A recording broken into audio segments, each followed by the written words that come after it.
వైఎస్ఆర్సీపీ కొత్త అభ్యర్థులకు జగన్మోహన్ రెడ్డి భారీ ఝలక్ ఇవ్వబోతున్నారా? కొత్త అభ్యర్థుల గెలుపు అవకాశాలపై జగన్మోహన్ రెడ్డి మళ్ళీ సర్వే నిర్వహించారా అంటే అవునని సమాధానం ఇస్తున్నారు కొంతమంది రాజకీయ విశ్లేషకులు. ఇక ఇదే అంశానికి సంబంధించి మనతో మాట్లాడేందుకు ప్రముఖ రాజకీయ విశ్లేషకులు, ప్రముఖ సీనియర్ జర్నలిస్ట్ సిఎస్ రావు గారు మనతో ఉన్నారు. ఆయనతో మాట్లాడదాం. Sir hi sir. Sir, YSRCP నుంచి కొంతమంది కొత్త అభ్యర్థులను తెర మీదకి తీసుకొచ్చారు జగన్మోహన్ రెడ్డి. ఈసారి ఆ కొత్త అభ్యర్థులకు కూడా మళ్ళీ జగన్మోహన్ రెడ్డి భారీ ఝలక్ ఇవ్వబోతున్నారని, వాళ్ళ గెలుపు అవకాశాల మీద మళ్ళీ సర్వే నిర్వహించారు. అసలు వాళ్ళది ఎలా ఉంది ప్రజాక్షేత్రంలో అనేది ఒక రకంగా సర్వే నిర్వహించారు. ఆ సర్వే ద్వారా మళ్ళీ ఝలక్ ఇవ్వబోతున్నారు అనేది ఇప్పుడు ఒక వార్త సోషల్ మీడియాలో చక్కర్లు కొడుతుంది సార్. ఏంటి సార్, ఆ వార్తలో వాస్తవం ఉందా? సో అదే ఇళ్ళకి కానీ పండగ కాదంటారు కదా, సామెత ఉంది పెద్దవాళ్ళది. అలానే ఇన్ఛార్జీలుగా ప్రకటించినంత మాత్రాన వాళ్ళు ఎమ్మెల్యేలు కాదు.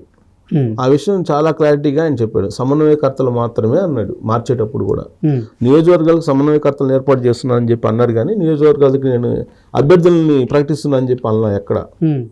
సమన్వయకర్తలు అన్నాడు. సమన్వయకర్తలుగా పనిచేయాలి. సమన్వయకర్తలుగా పనిచేసిన తర్వాత రాబోయేటువంటి రోజుల్లో వాళ్ళ పర్ఫార్మెన్స్ బాగుంటే దాన్ని బేస్ చేసుకుని రాబోయేటువంటి రోజుల్లో గెలుపు గుర్రాలని భావిస్తే జగన్మోహన్ రెడ్డి అప్పుడు ఎన్నికల బరిలోకి దించుతాడు జగన్మోహన్ రెడ్డి. అది ఆయన వ్యూహం.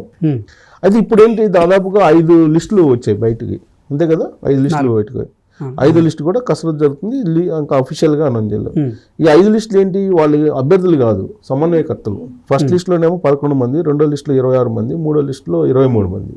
ఇలా మొత్తం దాదాపుగా 10 మంది ఎంపీలని, దాదాపుగా 55 నుంచి 60 మంది ఎమ్మెల్యేలని మార్చేశారు. ఆయన ఎమ్మెల్యేలని సమన్వయకర్తలుగా తీసేశారు. సహజంగా సమన్వయకర్తలుగా లేదా ఆ కాన్స్టిట్యూన్సీ ఇన్ఛార్జీలుగా ఎవరు ఉంటారు? సిట్టింగ్ ఎమ్మెల్యేలు ఉంటారు. సిట్టింగ్ ఎమ్మెల్యేలను కనుక పెడితే ఓడిపోయే అవకాశం ఉంది, గ్రాఫ్ బాగలేదు వాళ్ళని చెప్పి జగన్మోహన్ రెడ్డి ఫిక్స్ అయిపోయారు. గతంలో కూడా ఇక్కడ తెలంగాణ ముఖ్యమంత్రి కేసీఆర్ 40 మంది దళిత బంధువులు అవినీతి పాల్పడ్డారు, నా దగ్గర లిస్ట్ ఉందని చెప్పేసి అన్నారు. ఆ 40 మందిని మార్చినట్టయితే వేరే విధంగా ఉండేది కేసీఆర్. ఆ 40 మందిని మార్చుకున్నందువల్ల ఆయన అధికారం నుంచి దిగిపోయాడు అనేది ఆయన శిష్యుడిగా ఉన్నటువంటి జగన్మోహన్ రెడ్డి నమ్ముతున్నారు. ఎందుకంటే జగన్మోహన్ రెడ్డి కేసీఆర్ ఇద్దరు ఒకటే, వాళ్ళిద్దరూ వేరేం కాదు. జగన్మోహన్ రెడ్డి, కేసీఆర్, నరేంద్ర మోడీ ముగ్గురు ఒకటే.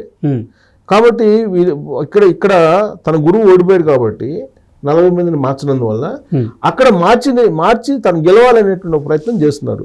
కానీ విచిత్రం ఏంటంటే తెలంగాణలో ఉండేటువంటి పరిస్థితికి ఆంధ్రప్రదేశ్లో ఉండే పరిస్థితికి విభిన్నం అనేది ఆయన పరిగణలోకి తీసుకోలేకపోతున్నారు. మరి ఎందుకు తీసుకోవట్లే తెలియట్లేదు. తెలంగాణలోనేమో సెంటిమెంట్ మీద ఏర్పడినటువంటి తెలంగాణని సెంటిమెంట్ని చూపించి 2 సార్లు అధికారంలో వచ్చింది బీఆర్ఎస్ పార్టీ. ఇర్రెస్పెక్ట్ ఆఫ్ క్యాస్ట్ లేదంటే ఇర్రెస్పెక్ట్ ఆఫ్ రీజియను ఇవన్నీ వీటన్నిటికి భిన్నంగా ఎన్నికలు జరిగినాయి తెలంగాణలో. కానీ అదే ఆంధ్రప్రదేశ్లో వచ్చేటప్పటికి రాష్ట్ర అభివృద్ధి అనేటువంటి ఒక కాన్సెప్ట్ తోటి వెళ్తుంది. ఇక్కడ రాష్ట్ర అభివృద్ధి కాన్సెప్ట్లో వెళ్ళాల, సెంటిమెంట్ మీదనే 2 సార్లు బీఆర్ఎస్ పార్టీ కేసీఆర్ సీఎం అయ్యాడు. రాష్ట్ర అభివృద్ధి అనేటువంటి అంశం 2 సార్లు ఎన్నికలు జరగలేదు. థర్డ్ టైం మొన్న మాత్రమే రాష్ట్ర అభివృద్ధి అనేటువంటి ఒక కాన్సెప్ట్ తోటి ఎన్నికలు జరిగినాయి. గత 2 ఎన్నికలు కూడా కేవలం సెంటిమెంట్ మీదనే కేసీఆర్ ముఖ్యమంత్రి కావడం జరిగింది. ఆంధ్రప్రదేశ్లో అభివృద్ధి అనేటువంటి కాన్సెప్ట్ మీదనే ఎన్నికలు జరుగుతాయి. సో అభివృద్ధి అనేటువంటి కాన్సెప్ట్ మీద ఎన్నికలు జరిగినప్పుడు అక్కడ జగన్మోహన్ రెడ్డి ఏం చేశాడు రాష్ట్రానికి అనేది చూస్తారు తప్పితే ఎమ్మెల్యే ఏం చేశాడని చూడరు. విధానపరమైన నిర్ణయాలు ఏం తీసుకున్నారు, ఎలాంటి డెవలప్ జరిగింది ఆంధ్రప్రదేశ్లో, ఇవి చూస్తారు. ఇవి చూసి ఓటేసే అవకాశం ఉంది ఆంధ్రప్రదేశ్ ఎన్నికల్లో. కానీ ఇక్కడ సెంటిమెంట్ మీద 2 సార్లు గెలిచినటువంటి కేసీఆర్ 3వ సారి అభివృద్ధి అనే దాంట్లో బోల్తా పడ్డాడు. అక్కడ కూడా ఎమ్మెల్యేలు మార్చినంత మాత్రాన ఆయన గెలుస్తాడని నమ్మకం లేదు. కారణం ఏంటంటే రాష్ట్ర అభివృద్ధికి ముఖ్యమంత్రికి లింకప్ అయి ఉంది. ఎమ్మెల్యేలు అనేది అక్కడ స్థానికంగా ఉండేటువంటి ఎమ్మెల్యేలు ప్రభుత్వం ఏదైనా విధానపరమైన నిర్ణయాలు తీసుకుంటే అవి సక్రమంగా అమలవుతున్నాయా లేదా, ఒకవేళ ఏదన్నా ఇబ్బందులు ఉంటే దానికి సంబంధించి కంప్లైంట్స్ చేయడం లేదంటే సరి చేయడం ఇవి చేస్తూ ఉంటాడు క్షేత్రస్థాయిలో. చట్టసభల్లో విధానపరమైన నిర్ణయాలు తీసుకోవాల్సిన బాధ్యత అక్కడ ముఖ్యమంత్రి మీద ఉంటుంది ప్రధానంగా. దానికి వీళ్ళందరూ సపోర్ట్ చేస్తారు. కానీ జగన్మోహన్ రెడ్డి ఏం చెప్తున్నారు, రివర్స్గా తన గ్రాఫ్ బాగుంది, ఎమ్మెల్యేలది బాగలేదని చెప్తున్నారు. 80% ప్రజలు తన పట్ల ఆదరాభిమానాలతో ఉన్నారు, ఎమ్మెల్యేల పట్లే బాగలేరు అనేటువంటి కాన్సెప్ట్లో ఆయన ఉన్నారు. సేమ్ ఇలాంటి ఆలోచనే చంద్రబాబు నాయుడికి 2019 ఎన్నికల ముందు ఉంది.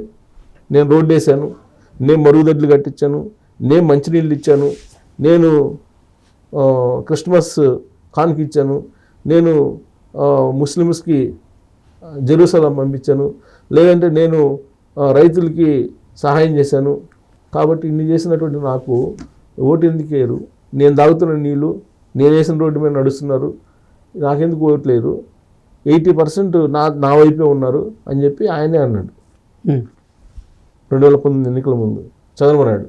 2019 ఎన్నికల్లో సీన్ కట్ చేస్తే ఏమైందో మనం చూసాం. సేమ్ ఆ రోజు చంద్రబాబు నాయుడు ఇదే ఆలోచనతో ఉన్నారు, ఇప్పుడు జగన్మోహన్ రెడ్డి కూడా అదే ఆలోచనతో ఉన్నారు. నేను బటన్ నొక్కుతున్నాను, ఇంటికి యావరేజ్న 80 నుంచి 1,00,000 రూపాయలు పడుతున్నాయి, కాబట్టి వాళ్ళందరూ నాకే ఓటేస్తారు అని చెప్పి అనుకుంటున్నారు. పసుపు కుంకుమకి డబ్బులు తీసుకొని పోస్ట్ డేటెడ్ చెక్కులు తీసుకొని చంద్రబాబు నాయుడికి ఏ విధంగా అయితే హ్యాండ్ ఇచ్చారు, జగన్మోహన్ రెడ్డికి కూడా అదే విధంగా హ్యాండ్ ఇచ్చేటువంటి అవకాశం ఉంది, బటన్ నొక్కి డబ్బులు వేసినప్పటికీ కూడా అనేది వినిపిస్తుంది. ఎందుకు ఈ పరిణామాలు చోటు చేసుకుంటుందంటే అభివృద్ధి అనేటువంటి కాన్సెప్ట్లో ఎన్నికలు జరిగినప్పుడు అభివృద్ధిని చూస్తారు, అభివృద్ధిని చూసి ఓటేస్తారు. ఆ రోజు చంద్రబాబు నాయుడు అభివృద్ధి చేశారు, కానీ అది కనిపించలా, రాజధానికి సంబంధించినటువంటిది కనిపించలా. ఆయన ఏం చేశారు, తాత్కాలిక రాజధాని చెప్పుకుంటూ వచ్చారు, అసలు రాజధానే కట్టలేదు, తాత్కాలిక రాజధాని అంటున్నారు. ఇన్ని సంవత్సరాల పాటు ఏం చేశారు, కేంద్రం ఏమో మేము రాజధాని డబ్బులు ఇచ్చామంటున్నారు, ఇట్లాంటివన్నీ వచ్చాయి. సో కాబట్టి అభివృద్ధి అనేది కాన్సెప్ట్ తోటి ఎన్నికలు జరుగుతున్నాయి. కాబట్టి రాబోయేటువంటి రోజుల్లో జగన్మోహన్ రెడ్డి వర్సెస్ రాష్ట్ర ప్రజలు ఈ యాంగిల్లోనే ఎన్నికలు జరుగుతాయి ఆడ. సో అలాంటప్పుడు వీళ్ళ యొక్క గ్రాఫ్ని బేస్ చేసుకొని నేను ఎన్నికలకు వెళ్తాను అని చెప్పి జగన్మోహన్ రెడ్డి అంటూ ఇప్పుడు 5 లిస్టులు 4 లిస్టులు ఫైనల్ చేశారు, 5వ లిస్టుకి వచ్చారు. వీళ్ళందరినీ మార్చిన తర్వాత పైగా లోకల్ నాన్ లోకల్ ఫీలింగ్ వస్తుంది అక్కడ మళ్ళీ సెంటిమెంట్ క్రియేట్ అవుతుంది. లోకల్ నాన్ లోకల్ అనేటువంటిది, నాన్ లోకల్ లీడర్ వచ్చేసి అక్కడ పనిచేస్తుంటే లోకల్ లీడరు కాముగా ఉంటాడా, ఉండడు. అలాగే క్యాడర్ కాముగా ఉంటుందా, ఉండడు. ఇతను ఎవరో పక్కన వేరే అతను వచ్చేసి మా మీద పెత్తనం ఏంటనే ఫీలింగ్లో క్యాడర్ ఉంటుంది. ఇలాంటి ఇష్యూస్ ఉన్నాయి చాలా. ఇప్పుడు మార్చినటువంటి క్రమంలో 60 మందిని మార్చినటువంటి క్రమంలో ఇలాంటి ఇష్యూస్ అన్నీ రోజు వస్తూ ఉన్నాయి. ఇప్పుడు మళ్ళీ డైలీ ఆయన సర్వేలు చేయించుకుంటున్నారు. ఈ మొత్తం మార్చినటువంటి వాళ్ళలో తామే ఎమ్మెల్యే అని చెప్పేసి అనుకొని వాళ్ళు ప్రచారం చేసుకుంటున్నారు. ప్రచారం చేసుకున్న క్రమంలో మార్చిన తర్వాత ప్రజాభిప్రాయం ఏ విధంగా ఉంది అనే దాని మీద అంచనాకు వస్తాడు జగన్మోహన్ రెడ్డి. జగన్మోహన్ రెడ్డి కాదు, ఏ పార్టీ అయినా అంచనాకు వస్తుంది. అంచనాకు వచ్చిన తర్వాత తీరా ఎన్నికలు షెడ్యూల్ వచ్చిన తర్వాత ఇప్పుడు వీళ్ళ పర్ఫార్మెన్స్ బాగాలేకపోతే ఈ 60 మందిలో మళ్ళీ ఎంతమందిని మారుస్తారో తెలియని పరిస్థితి. సహజంగానే నాన్ లోకల్ పీపుల్ కాబట్టి వీళ్ళు నాన్ లోకల్గా ఉంటారు కాబట్టి వీళ్ళ పర్ఫార్మెన్స్ ఏమి గుడ్గా ఏమి ఉండదు. అంత ముందు ఉన్నటువంటి వాళ్ళకన్నా కూడా వీళ్ళ గ్రాఫ్ కొద్దిగా గొప్ప తక్కువే ఉంటుంది. సో వీళ్ళు తక్కువ అయినప్పుడు అప్పుడు మళ్ళీ పాత అతన్ని పెడతాడా, పెట్టే అవకాశం ఉందా అనేది చూడాలి. లేదంటే పాత వాళ్ళు వెళ్ళిపోతున్నారు కదా, వేరే పార్టీకి వెళ్ళిపోతున్నారు ఇప్పుడు పాత వాళ్ళు. సో కొత్త వాళ్ళు ఏమో ఇప్పుడు కొత్తగా వచ్చిన వాళ్ళు గ్రాఫ్ బాగాలేకపోతే రేపు వాళ్ళని అదే ప్లేస్లో నుంచోబెడతారంటే నుంచోబెట్టే అవకాశం లేదు. సో జగన్మోహన్ రెడ్డి ఇప్పుడు ఆయనకి ఏదో అంటే ముందు చూస్తే గొయ్యి, వెనక చూస్తే నుయ్యి అన్నట్టు ఉంది జగన్మోహన్ రెడ్డి పరిస్థితి. ఇప్పుడు బాగలేదని చెప్పేసి వీళ్ళని తీసేస్తే కొత్తగా వచ్చినటువంటి వాళ్ళతో ఇంకా డౌన్ ట్రెండ్లో ఉంటే అప్పుడు పరిస్థితి ఏంటి జగన్మోహన్ రెడ్డిది? జగన్మోహన్ రెడ్డి సిచ్యువేషన్ ఏంటి? అందుకే ఇప్పుడు మళ్ళీ ఫ్రెష్గా మళ్ళీ సర్వేలు చేయించుకుంటున్నాను. ఈ లోపల నాకు తెలిసినంత వరకు ఒక 2-3 సర్వేలు తీస్తారు. ఎలక్షన్ ఇప్పుడు ఫిబ్రవరి 15వ తారీఖును 12 కానీ 15 కానీ ఈ లోపల ఎన్నికల షెడ్యూల్ వచ్చే అవకాశం ఉంది అంటున్నారు. సో ఈ లోపు ఒక సర్వే చేపిస్తారు, షెడ్యూల్ వచ్చిన తర్వాత ఇంకో సర్వే చేపిస్తారు. ఈ 2 సర్వేలు వెనకబడితే అప్పుడు ఏంటి? ఆల్ ఆఫ్ సడన్గా అయితే ఇతనైతే ఉంచరు కదా జగన్మోహన్ రెడ్డి. కాబట్టి ఇప్పుడు పెట్టినటువంటి సమన్వయకర్తలని అభ్యర్థులు అనుకోవడానికి లేదు, వాళ్ళు సమన్వయకర్తలు మాత్రమే. వీళ్ళని సమన్వయకర్తల నుంచి మళ్ళీ ఎప్పుడైనా మార్చేటువంటి అవకాశం ఉంది. ఫైనల్ లిస్టు బయటకు వచ్చేంత వరకు కూడా, బీఫామ్ ఇచ్చేంత వరకు కూడా జగన్మోహన్ రెడ్డి ఈసారి ఎవరు కూడా తానే అభ్యర్థి అనుకోవడానికి లేదు. కాబట్టి మళ్ళీ ఫ్రెష్ సర్వేలు జరుగుతున్నాయి, మళ్ళీ లిస్టులు, సూపర్ లిస్టులు. ఇప్పుడేమో లిస్టులు వచ్చినాయి, ఫైనల్ లిస్ట్ అనుకున్నాం, కానీ సూపర్ లిస్టులు కూడా వచ్చేటువంటి అవకాశం ఉంది. ఆ సూపర్ లిస్టులు వచ్చిన తర్వాత అప్పుడు కానీ మనం నమ్మలేము. సో ఇప్పుడు సమన్వయకర్తలుగా ఉన్నటువంటి వాళ్ళు అభ్యర్థులు అని చెప్పి అనుకుంటే మాత్రం అది వాళ్ళ పొరపాటు, జగన్మోహన్ రెడ్డి పొరపాటు అయితే కాదు.